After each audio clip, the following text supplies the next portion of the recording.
Popular la presente iniciativa de decreto que reforma la fracción segunda del artículo 185 del Código Penal para el Estado Libre y Soberano de Veracruz, de Ignacio de la Llave, al tenor de la siguiente exposición de motivos. Aun cuando no hay una fuente estadística oficial que aporte cifras precisas sobre este delito, según estimaciones de la Secretaría de Salud Federal referidas en un artículo publicado por la periodista Mariana Norandi en abril del 2010, se calcula que en México ocurren alrededor de 120,000 violaciones al año, de las cuales el 65% son contra mujeres entre 10 y 20 años a su vez. Belder Romero García, especialista de la Universidad Autónoma del Estado de México, en temas de equidad de género, afirma que anualmente se registran 450,000 violaciones, de las que el 90% son cometidas por varones contra mujeres y que solo alrededor de 14,000 son denunciadas. Al margen de las diferencias en los datos sobre la recurrencia del ilícito mencionado, lo cierto es que en la mayoría de los casos existe impunidad, de que las víctimas frecuentemente no denuncian la violación de que fueron objeto, ya que sea por considerar que de nada serviría hacerlo, por atavismos sociales, por temor al señalamiento público, por la posibilidad de que se generen absurdamente cuestionamientos sobre su honestidad y desafortunadamente porque muchas de las veces el agresor es alguien que forma parte de su entorno familiar.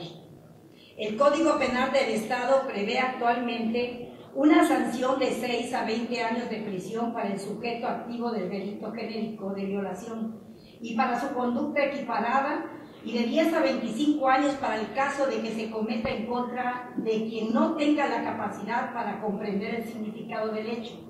o que por cualquier causa no pueda resistir. Igualmente, en su artículo 185, dispone que la violación será agravada y por lo tanto la sanción será de 10 a 30 años, entre otros supuestos.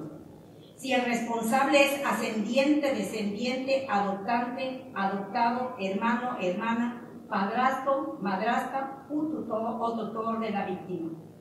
La intención del legislador veracruzano al plasmar lo anterior es evidente, pues un delito tan aberrante lo es aún más y en consecuencia la sanción debe aumentar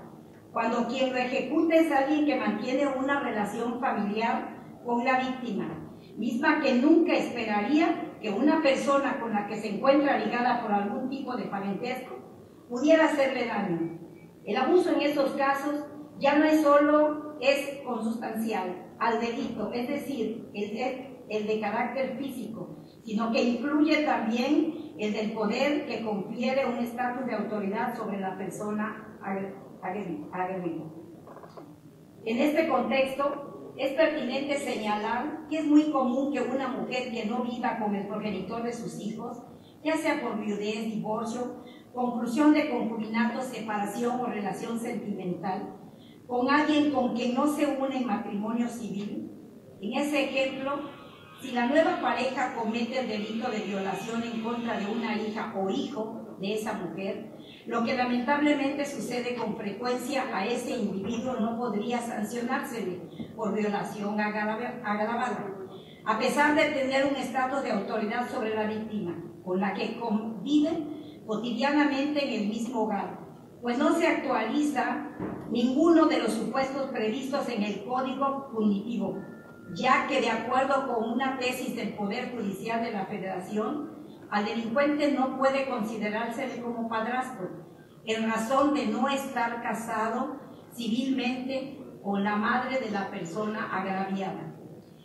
La tesis referida es consultable con el número de registro 164506, novena época de tribunales colegiados del circuito, en el Semanario Judicial de la Federación de la Gaceta 31 de mayo de 2010, página 2141, con el rubro siguiente: violación agravada, para acreditar la calidad del padrastro que requiere el artículo 184, fracción segunda del Código Penal para el Estado de Veracruz, Es necesario que esté probado en autos que el sujeto activo esté unido en matrimonio civil con la madre de la víctima al momento de la comisión de dicho delito. Al respecto, es menester precisar que la referencia del artículo 184 obedece a que en el mismo se ubicaba la disposición que se pretende reformar y que ahora, en razón de un decreto publicado el 2 de abril de 2010, con la misma redacción, forma parte del 185. Lo anterior es sumamente grave, toda vez que lo que actualmente es una tesis aislada está a punto de convertirse en jurisprudencia, pues a partir de juicios de amparo directos promovidos entre 2008 y 2009, ya son 3 las resoluciones consecutivas en el mismo sentido, que si bien por algunos como resultado de una interpretación extremadamente literal de la norma, todos los supuestos normativos en los que deba actualizarse la violación agravada, de tal forma que pueden aplicarse en esos casos penas más severas que las que corresponden al delito genérico. Como representantes populares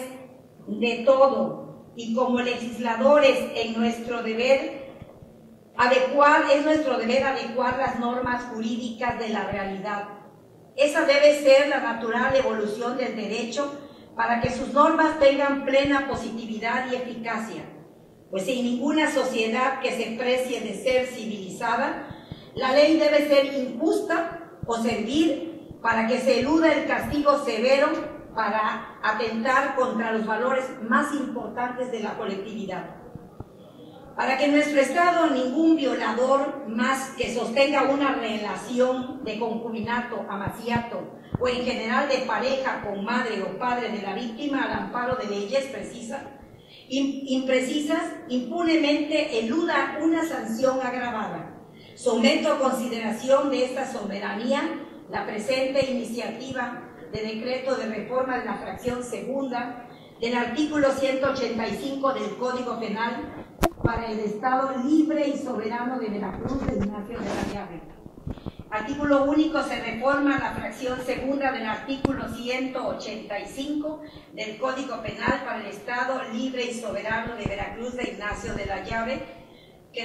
para quedar como sigue. Artículo 185. Que el responsable fuere ascendiente, descendiente, adoptante, adoptado, hermano, hermana, madrastra o tutor de la víctima o concubina o concubinario, amacia, amacio, o tenga una relación de pareja con el padre o la madre de la víctima. Transitorios. Primero, el presente decreto entrará en vigor al día siguiente de su publicación en la Gaceta Oficial del Estado. Segundo, se derogan todas las disposiciones que se opongan a este decreto.